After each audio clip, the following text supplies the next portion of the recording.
நான் ஜோதிடர் தமிழரசன் பேசுகிறேன். இந்த சேனல் ஃபஸ்ட் டைம் பார்க்குறவங்களா இருந்தீங்கன்னா சப்ஸ்கிரைப் பண்ணிக்கோங்க. பெல் பட்டனை கிளிக் பண்ணிக்கோங்க. ஆளுங்கிற ஆப்ஷன் இருக்கும், அதையும் சூஸ் பண்ணிக்கோங்க. அப்போ தான் நாங்கள் போடுற பதிவுகள் எல்லாமே உங்களை வந்து சேரும். இன்றைக்கி நம்ம இந்த பதிவில் பார்க்க போகிற ராசி தனுசு ராசி. காலபுருஷ தத்துவப்படி 9ஆம் ராசி தனுசு ராசி. தமிழ் புத்தாண்டு ராசி பலன் 2024ஆம் ஆண்டு தனுசு ராசி நேயர்களுக்கு எப்படி இருக்குன்னு பார்க்கலாம். தனுசு ராசி வந்து பாருங்கள், உங்கள் ராசிநாதன் குரு வந்து பார்த்திங்கன்னா 5ஆம் இடத்துல பூர்வ புண்ணிய ஸ்தானத்தில் பஞ்சமஸ்தானத்தில் மேச ராசியில் இருக்காங்க. ராசிக்கு 3ஆம் இடத்துல சனி சொந்த வீட்டில் கும்பராசியில் இருக்காங்க. 4ஆம் இடத்துல ராகு மீன ராசியில் இருக்கார். 10ஆம் இடத்துல கேது கன்னி ராசியில் இருக்காங்க. இதுதான் வருட கிரகங்களுக்கு உண்டான அந்த அமைப்பு. சரிங்களா? அதாவது வருட கிரகங்களுக்கு தான் அதிகமாக நம்ம முக்கியத்துவம் கொடுத்து பார்க்குறோம். சனி, குரு, ராகு, கேது, இந்த 4 கிரகங்கள் வருட கிரகங்கள். மற்ற கிரகங்களில் மாத கிரகங்கள் தான். அதாவது ஒவ்வொரு மாதம் வந்து பார்த்திங்கன்னா ஒரு கிரகங்கள் மாறிட்டே இருக்கும். சந்திரன் வந்து ஒரு ராசியிலேருந்து இன்னொரு ராசிக்கு போகிறக்கு 2 காலம் டைம் எடுத்துக்குவார். மற்ற கிரகங்கள் செவ்வாய், சுக்கிரன், புதன், சூரியன், இதெல்லாம் பார்த்திங்கன்னா மாத கிரகங்கள் தான். இப்போ வந்து பாருங்கள் உங்களுக்கு குரு பயிற்சி நடக்கும் இந்த மாதம். அதாவது பார்த்திங்கன்னா இந்த தமிழ் புத்தாண்டு நடந்து அடுத்த மாதம், தமிழ் புத்தாண்டு ஏப்ரல் மாதம் நடக்கும். அடுத்த மாதமே வந்து பார்த்திங்கன்னா உங்களுக்கு குரு பயிற்சி நடக்கும். உங்கள் ராசிக்கு 6ஆம் இடத்துக்கு வருவார் குரு. பொதுவாக ராசிக்கு 6ஆம் இடத்துக்கு குரு வந்து நல்லதில்லைன்னு சொல்லுவாங்க. எப்பவுமே குரு இருக்கிற இடத்த விட அவர் பார்க்குற இடத்துக்கு பலம் அதிகம், ஜாஸ்தி. அதனால் கவலையே படாதீங்க. அந்த குரு பயிற்சி உங்களுக்கு சாதகமாக இருக்க போகுது. என்ன பண்ணுவீங்க? சுப விரயங்கள் இருக்குங்க, செலவு பண்ணுவீங்க, கடன் வாங்குவீங்க, நல்ல விஷயங்களுக்காக கடன் வாங்குவீங்க. இது நிச்சயமாக நடக்கும் இந்த வருடம். ஏன்னா இதுக்கு முன்னாடி எவ்வளோ கஷ்டப்பட்டுட்டீங்களே, 7.5 வருஷம் எவ்வளோ பாடாப்படுத்திடுச்சு உங்களுக்கு. சனி பகவான் உங்களை பாடாப்படுத்திட்டார். 2015 கஷ்டம் தானே உங்களுக்கு. 2015 22 வரைக்கும் கஷ்டப்பட்டாச்சு. ஏகப்பட்ட பிரச்சனையை அனுபவிச்சாச்சு, எல்லா பிரச்சனையும் பார்த்தாச்சு. ஆனால் இந்த வருடம் ஒரு நல்ல ஒரு வருடமாக உங்களுக்கு இருக்கும். எல்லாமே பாசிட்டிவாக நடக்கும். உங்கள் ராசிநாதன் 6ஆம் இடத்துக்கு போகிறார். என்ன நடக்கும்? நல்ல வேலை கிடைக்கும். அதே மாதிரி எதிரி தொழிலிருந்து ஓரளவுக்கு வெளியே வருவீங்க. சரிங்களா? எதிரி இருந்தாலும் நல்ல எதிரியாக தான் மாறுவாங்க. உங்களுக்கு சமமாக போட்டி போடுற எதிரியாக தான் உங்களுக்கு வருவாங்க. சமாளிக்க முடியும், எதாக இருந்தாலும் சமாளிக்க முடியும். நல்ல சுப கடன் ஏற்படும். சுப விஷயங்களுக்காக கடன் வாங்குவீங்க. எதிர்பார்த்த வேலை உங்களுக்கு கிடைக்கும். இதெல்லாமே மே 1ஆம் தேதிக்கு அப்புறம் உங்களுக்கு நடக்கும். அந்த குரு எங்கே பார்க்குறாரு? உங்கள் ராசிக்கு 10ஆம் இடத்தை பார்க்குறாரு. கன்னி ராசி பார்க்குறாரு. கடன் வாங்கி தொழில் பண்ண போகிறீங்க இந்த வருடம். கடன் வாங்கி தொழில் பண்ண போகிறீங்க. அதேமாதிரி வெளிநாடு போகக்கூடிய இந்த வாய்ப்பு உங்களுக்கு உருவாகும். விரயங்கள், சுப விரயங்கள் உங்களுக்கு ஏற்படும். கல்யாணம் ஆகாமல் இருக்குது உங்களுக்கு. ஒரு சில தனுசு ராசி நேயர்களுக்கு திருமணம் நடக்கும். புத்திர பாக்கியம் இந்த வருடம் கிடைக்கும். அதேமாதிரி பார்த்திங்கன்னா சொந்த தொழில் ஆரம்பிக்கணும்னு ஒரு ஐடியா இருக்குங்களா? இந்த வருடம் ஆரம்பிப்பீங்க. நீங்கள் நிறைய பேர் வந்து யோசனையிலே இருக்கீங்க, ஆரம்பிக்கலான்னு யோசனையில் இருக்கீங்க. அதுக்குண்டான காலகட்டமும் அதுக்குண்டான நேரம் இது வரைக்கும் வரல. ஆனால் இந்த வருடம் சொந்த தொழில் ஆரம்பிக்கக்கூடிய இந்த வாய்ப்பு உருவாகும். சொந்த தொழில் ஆரம்பிக்காமல் இருக்கவங்களுக்கு இந்த வருடம் சொந்த தொழில் ஆரம்பிக்கக்கூடிய யோகம் வரப்போகுது. சொந்த தொழில் ஆரம்பிக்க போகிறீங்க. வேலையில் இருக்கவங்களுக்கு ப்ரொமோஷன் கிடைக்கும். மேலதிகாரிக்கும் உங்களுக்கு இருந்த அந்த கருத்து மோதல் உங்கள்கிட்ட விலகும். ஒரு ஆரோக்கியமான ஒரு வாழ்க்கை, நல்ல ஒரு வாழ்க்கை இந்த வருடம் உங்களுக்கு அமையும். சரிங்களா? ஒரு சில பேர்த்துக்கு பார்த்திங்கன்னா சின்ன சின்ன உடல் உபாதைகள் வரும். எல்லாத்துக்கும் கிடையாது, ஒரு சில பேர்த்துக்குங்க. மேக்ஸிமம் வந்து பார்த்திங்கன்னா வராது. ஒரு சில பேர்த்துக்கு ராசிநாதன் குரு வந்து பார்த்திங்கன்னா 6ஆம் இடத்துக்கு போகிறனால சின்ன சின்ன உடல் உபாதைகள். ஏன்னா 6ஆம் இடங்கிறது ருண ரோக வம்பு வழக்கு சத்துருஸ்தானம். சரிங்களா? வியாதி, சின்ன சின்ன வியாதி இருந்தாலும் உங்களுக்கு கண்ட்ரோலில் தான் இருக்கும். இப்போ குருவோட சனியோ ராகுவோ இருந்தால் தான் பிரச்சனை அதிகமாக இருக்கும். சரிங்களா? ஆரோக்கியம் இருக்கும், பெரிய அளவுக்கு ஆரோக்கியம் கெட்டு போயிடாது. 2015 2022 வரைக்கும் ஏகப்பட்ட பிரச்சனை வந்து பார்த்திங்களா? உடம்பு சரியில்லாமல் போய் உடம்பு டயர்டாக இருந்திருக்கும், அடிச்சு போட்ட மாதிரி இருந்திருக்கும், நிறைய மாத்திரை மருந்து செலவு பண்ணியிருப்பீங்க. அந்த மாதிரி உங்களுக்கு வரப்போகிறது கிடையாது. சின்ன சின்ன உபாதைகள், உடல் உபாதைகள் ஒரு சில பேர்த்துக்கு தான் வரும், எல்லாத்துக்கும் வராது. பயப்பட வேண்டாம். 3ஆம் இடத்துல இருக்க சனி. 3ஆம் இடத்துல இருக்க சனி என்ன பண்ணுவார்னா, முயற்சி தூண்ட வைப்பார், தன்னம்பிக்கையை தூண்ட வைப்பார். தன்னம்பிக்கையோடு செயல்பட போகிறீங்க. நீங்கள் உங்கள் திறமை வெளிவரப்போகுது.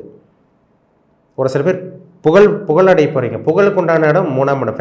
ஒருத்தர் ஃபேமஸ் ஆகணும்னா இந்த 3ஆம் இடம் நல்லா இருக்கணும். புகழை குறிக்கிற இடம் இந்த 3ஆம் இடம்.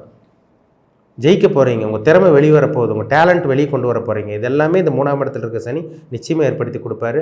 அதேமாதிரி ஐடி ஃபீல்டில் இருக்கவங்களுக்கு நல்ல ஒரு வளர்ச்சி இருக்கும். தம்பி தங்கச்சியோட ஆதரவு கிடைக்கும் உங்களுக்கு. அதேமாதிரி பார்த்திங்கன்னா உங்களுக்கு ராகு 4ஆம் இடத்துல இருக்கிறதுனால வாகன யோகம் உங்களுக்கு அற்புதமாக இருக்கும். வீடு வாங்கணும்னு நினைக்கிறீங்க, நிலம் வாங்கணும்னு நினைக்கிறீங்க, இடம் வாங்கணும்னு நினைக்கிறீங்க. இதெல்லாமே உங்களுக்கு அமையாமல் இருந்தது. இந்த வருடம் நீங்கள் எதிர்பார்த்த மாதிரி நல்ல ஒரு வாகனம், நல்ல வீடு, நல்ல ஒரு சொத்து சேர்க்கை இதெல்லாமே உங்களுக்கு அமையும். நினச்சபடி உங்களால் வாழ முடியும். ஆனால் கடனும் உங்களுக்கு இருக்கும், சுப விரயங்கள் இருக்கும், செலவு பண்ணுவீங்க. சரிங்களா? அதாவது முன்னேற்பாடுகள் எல்லாம் நடக்கும் இந்த காலகட்டங்கள்லாம். ஒரு சில விஷயங்களுக்கெல்லாம் அதை பொருள் வாங்குறதுக்கு, ஒரு இடம் வாங்குறதுக்கு, கல்யாணம் பண்ணுறதுக்கு இந்த முன்னேற்பாடுகள் எல்லாம் இந்த ஏப்ரல் மாதத்துலேருந்து உங்களுக்கு நடக்கும். மே மாதத்துலேருந்து வந்து பாருங்கள் அப்படியே உங்களுக்கு சுப விரயங்களாக அப்படியே போகும். சரிங்களா? பெருசாக பாதிப்பு இருக்காதுங்க, பயப்படாதீங்க. சரிங்களா? அம்மாவோட உடல் ஆரோக்கியத்தில் மட்டும் சின்ன சின்ன உபாதைகள் வரும், கொஞ்சம் கவனமாக இருக்கணும், கேர்ஃபுல்லாக இருக்கணும். மற்றபடி பிஸ்னஸ் பண்ணிகிட்டு இருக்கவங்களுக்கு அருமையாக இருக்கும். 10ல் கேது இருக்கார். 10ஆம் இடத்துல கேது இருந்து குருவோட பார்வை இருக்கிறனால இந்த வருடம் பிஸ்னஸ் நீங்கள் பண்ணிகிட்டு இருக்கவங்களா இருந்தாலும் சரி, வியாபாரம் பண்ணிகிட்டு இருக்கவங்களா இருந்தாலும் சரி, இல்லை வேலைக்கு போயிட்டு இருக்கவங்களா இருந்தாலும் சரி, 3 பேர்த்துக்கு அற்புதமாக இருக்குங்க.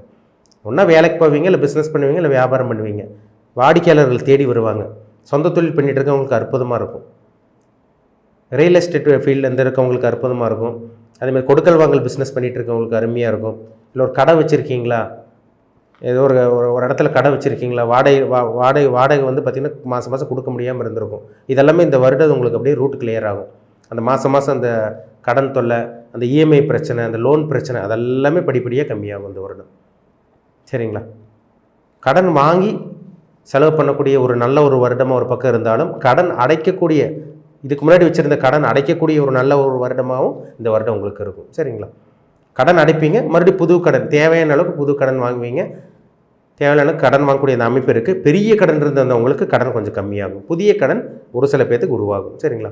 எல்லா தனுசு ராசிக்காரங்க எல்லோரும் 100% தனுசு ராசிக்காரங்க கடன் வாங்கிருன்னு சொல்லிட முடியாது.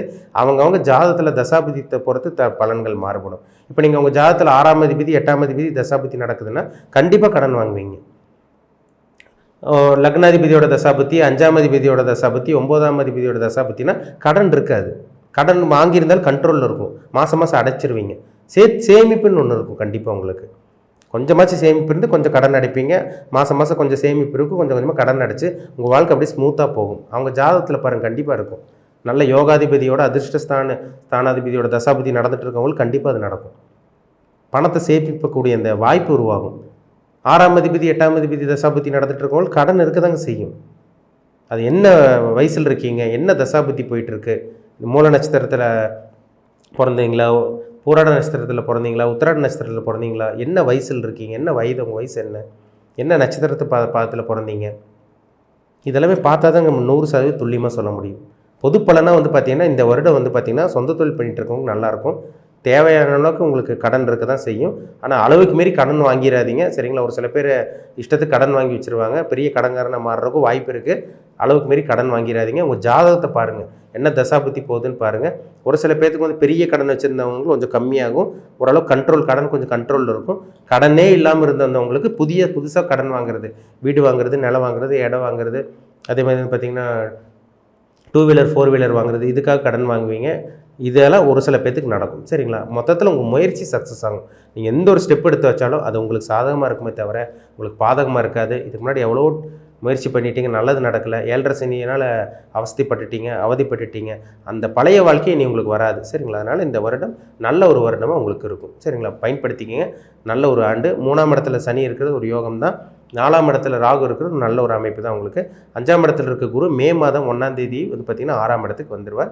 கேது 10ல் தான் இருப்பார். சனி மட்டும் உங்களுக்கு அடுத்த வருஷம் 2025 மார்ச் 29 சனி பயிற்சி நடக்கும். அது ராசிக்கு 4ஆம் இடத்துக்கு சனி போவார். அது நம்ம சனி பயிற்சியில் பார்ப்போம். மொத்தத்தில் சொல்லப்போனால் இந்த தமிழ் புத்தாண்டு, இந்த வருடம் 2024ஆம் ஆண்டு தனுசு ராசி நேயர்களுக்கு ஒரு நல்ல ஒரு வருடமாக உங்களுக்கு இருக்கும். நினச்சது நடக்கக்கூடிய ஒரு உன்னதமான ஒரு அற்புதமான ஒரு வருடமாக இந்த 2024ஆம் ஆண்டு உங்களுக்கு இருக்கும். சரிங்களா? கடன் வரும், கடன் வாங்குவீங்க. அது உங்களுக்கு தேவையான விஷயங்களுக்கு தான் கடன் வாங்குவீங்க தவிர தேவையில்லாத விஷயங்களுக்கு வாங்க போகிறது கிடையாது. சொந்த தொழில் வியாபாரம் பண்ணுறதுக்கு, குடும்ப விஷயத்துக்கு, குடும்ப தேவையான பொருட்கள் வாங்குறதுக்கு, இதுக்காக தான் நீங்கள் கடன் வாங்குவீங்க. வீடு வாங்குறதுக்காக கடன் வாங்கக்கூடிய அந்த அமைப்பு உங்களுக்கு வரும். சரிங்களா? பயன்படுத்திக்கிங்க. நல்ல விஷயங்களுக்காக நடக்கும். சரிங்களா? நல்ல விஷயங்களுக்காக கடன் வாங்குவீங்க. அதில் மாற்றமே கிடையாது. உங்கள் தனிப்பட்ட ஜாதகத்தில் என்ன தசாபுத்தி போகுது, என்ன கிரகங்கள் உங்களை வழி நடத்திட்டு இருக்காங்க, அது பாருங்கள். அதுதாங்க 100% துல்லியமாக பேசும். சரிங்களா? ராசி பலன்கிறது ஒரு பொதுவான பலன், ஜென்ரல் ப்ரெடிஷன் பார்த்துட்ருக்கோம். லக்னம் இருக்குது, லக்னம்ங்கிறது உயிர், ராசிங்கிறது உடல், லக்னம்ங்கிறது உயிர். இது 2 மேட்ச் பண்ணி வச்சு பார்த்தா தான் நம்ம 100% 100% நம்ம அக்யூரேட்டாக சொல்ல முடியும். சரிங்களா? அப்போ உங்கள் பிறப்பு ஜாதகம், உங்கள் விதி ஜாதகம் எப்படி இருக்குன்னு பாருங்கள். என்ன தசாபுத்தியில் இருக்கீங்க, என்ன கிரகங்கள் உங்களை என்ன கிரகங்கள் உங்களை ஆட்டி படைச்சிட்டு இருக்கு, என்ன கிரகத்தோட தாக்கத்தில் இருக்கீங்க, அந்த கிரகம் உங்களுக்கு நல்லது செஞ்சுட்ருக்கா கெட்டது பண்ணிகிட்ருக்கா இதெல்லாம் பார்த்தா தான் நம்ம சொல்ல முடியும். சரிங்களா? துல்லியமாக சொல்ல முடியும். உங்கள் தனிப்பட்ட ஜாதகம் பார்க்க விருப்பப்பட்டிங்கன்னா கீழே இருக்க வாட்ஸ்அப் நம்பருக்கு உங்கள் ஜாதகத்தை அனுப்பிச்சுடுங்க. அப்பாயின்மெண்ட் வாங்கிக்கிங்க. உங்கள் பிறப்பு ஜாதகம் பார்த்து நம்ம டீட்டெயிலாக தெளிவாக நம்ம துல்லியமாக பார்த்து தெரிஞ்சுக்குவோம். மீண்டும் அடுத்த பதிவில் சந்திக்கும் வரை உங்களிடமிருந்து விடைபெறுவது உங்கள் ஜோதிடர் தமிழரசன். இந்த சேனல் பிடிச்சிருந்தால் உங்கள் நண்பருக்கும் உறவினருக்கும் ஷேர் பண்ணுங்கள், லைக் பண்ணுங்கள், சப்ஸ்கிரைப் பண்ணுங்கள். உங்கள் நண்பருக்கும் உறவினருக்கு ஷேர் பண்ணுங்கள், லைக் பண்ணுங்கள், சப்ஸ்கிரைப் பண்ணுங்கள். பக்கத்தில் இருக்க பெல் பட்டனை கிளிக் பண்ணிக்கோங்க. ஆளுங்கிற ஆப்ஷன் இருக்கும், அதையும் சூஸ் பண்ணிக்கோங்க. அப்போ தான் நாங்கள் போடுற பதிவுகள் எல்லாமே உங்களை வந்து சேரும். நன்றி, வணக்கம்.